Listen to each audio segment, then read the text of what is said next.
The stunning accusations surrounding the death of Princess Diana are once again under review, with authorities examining sensational claims that she was murdered by the British government. The tragic passing of Diana, Princess of Wales, along with her partner Dodi Al-Fayed in a car accident, continues to send shockwaves through the royal family. Just moments ago, the palace was shaken by an unexpected revelation, leaving many members of the royalty visibly disturbed and openly confronting tradition. This resurgence of turmoil has revived long-buried stories, especially those related to Diana, whose tragic life and mysterious death remain a significant part of the royal narrative. With this sudden and dramatic revelation, many are wondering what other hidden secrets might come to light as tensions escalate. An old letter written by Diana has resurfaced, hinting at a secret that could shake the monarchy to its core. Diana's struggles with love and loyalty have once again captured public attention. Recently, several reports have shed light on the ongoing tensions within the royal family, with some members expressing dissatisfaction and seeking their own paths. A surprising revelation from decades past, shared by someone who was once close to the family, has reignited discussions about Diana's untimely death. Born on July 1, 1961, into a noble family, Diana Spencer was known for her shy and reserved nature. Her connection with Prince Charles began through her older sister, Lady Sarah Spencer, who briefly dated him in the late 1970s before declaring that she would never marry him despite his royal status. This paved the way for Diana and Charles to develop a romance that captivated the world. In 1980, Diana, then 19 years old, and Charles, 32, began their courtship. They started dating despite their significant age difference. From the beginning, she felt uncomfortable, especially because of his persistent affection for his ex-girlfriend, Camilla Parker Bowles. Even after their engagement, Diana often questioned his commitment, especially after hearing him speak fondly of Camilla. His infamous response during an interview, "Whatever in love means," only deepened her doubts. These revelations present a stark contrast to the glamorous image the world saw, exposing the emotional scars hidden behind her radiant smile and majestic bearing. Diana began filling her diaries after her fairytale marriage to the Prince of Wales in 1981 turned out to be a farce, which surprisingly included his lover, Camilla Parker Bowles. Diana's emotional pain was so severe that she attempted to take her own life. She even admitted to having thrown herself down a staircase. Charles said she was crying wolf and I felt so desperate and was crying my eyes out, she confessed. Apparently, Charles, unmoved, went horseback riding. It wasn't the only time she tried to commit suicide. "I was trying to cut my wrists with razor blades," she said. She was so depressed while Charles flaunted his relationship with his future wife, Camilla. Diana also had a famous list of lovers over the years, including the bodyguard Barry Menarche, James Gilby, James Hewitt, Oliver Hoare, Dr. Hasnat Khan, and finally, Dodi Fayed, who died by her side in a car accident in a tunnel in Paris. The love and attention from these men helped her cope with her difficult marriage and divorce. Her wedding on July 29, 1981, at St. Paul's Cathedral was called the wedding of the century, attracting around 750 million viewers worldwide. Diana's stunning ivory silk gown, designed by David and Elizabeth Emanuel, featured a dramatic 25-foot train, adding grandeur to the event. Without under the glamour, cracks in their marriage soon became evident, as Charles's ongoing connection with Camilla emerged while the world saw their union as a fairy tale.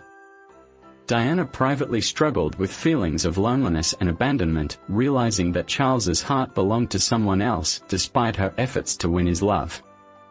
Camilla's presence loomed over their relationship, creating constant tension. In a 1995 interview for the BBC, Diana openly discussed her struggles, revealing the emotional pain she endured.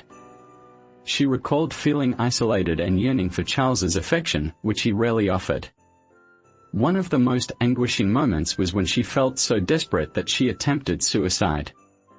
During her pregnancy with Prince William, in a state of emotional despair, she threw herself down the stairs at Sandringham in a desperate attempt to get his attention. To her disappointment, Charles remained indifferent, underscoring the deep emotional turmoil she faced. Despite her immense public popularity and charitable efforts, Diana's personal struggles remained hidden behind the royal facade. Her tragic story continues to captivate the world, and as new revelations emerge, many wonder what other secrets might come to light one day. At one moment, he could be standing alongside world leaders, earning their respect, or for now, he is just a bright schoolboy who enjoys molding Play-Doh and asking tough questions to Uncle Harry with his piercing gaze that can even unsettle prime ministers. Prince George is more than just the heir to the British throne, he represents a new era, embodying the evolution of the monarchy.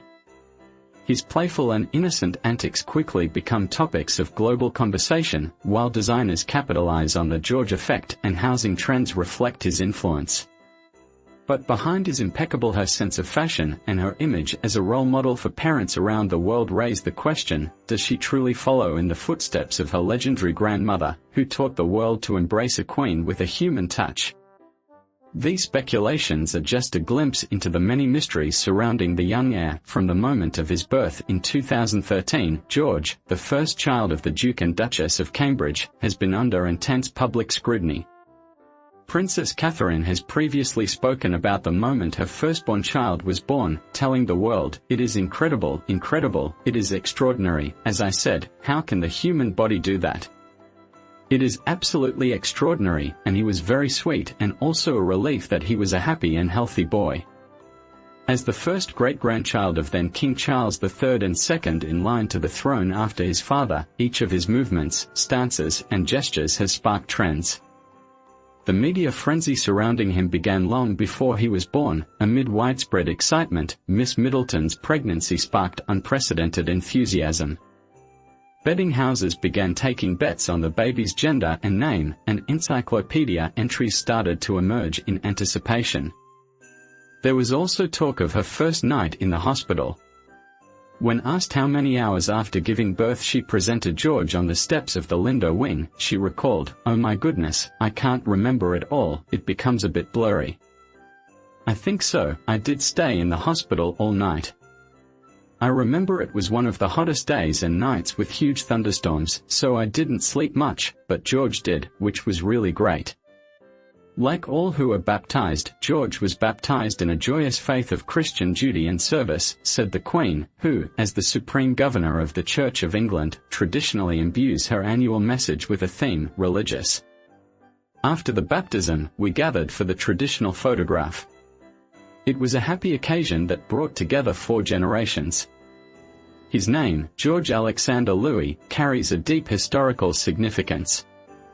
His first name honors King George VI, the father of Queen Elizabeth II, who symbolized resistance in difficult times.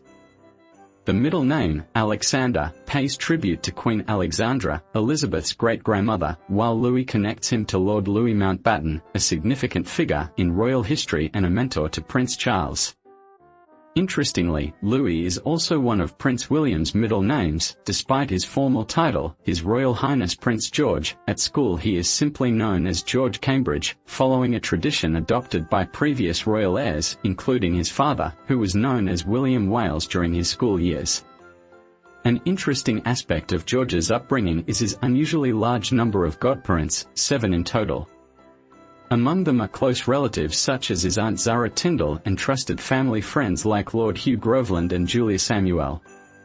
This intimate circle of godparents not only reinforces royal traditions but also reflects the evolving nature of the monarchy, blending tradition with modernity. William and Catherine have adopted a parenting style that deviates from traditional royal norms. They aim to raise their 3 children with an understanding of their royal heritage, ensuring they do not feel overwhelmed by their future roles. Special attention is given to George's emotional development, as at an early age he realized he was different from his peers. William and Catherine have created a family environment that prioritizes warmth and openness over rigid royal protocols. Instead of a team of nannies, the couple relies on a single trusted caregiver, while Catherine plays a significant role, active in raising his children, bathing them, putting them to bed, and playing with them, as well as ensuring discipline when necessary. Jorge's journey is just beginning, and as he grows, so does the fascination surrounding him. Whether he is a future monarch in waiting or simply a curious young man finding his place in the world, one thing is certain: his life will continue to captivate and influence generations.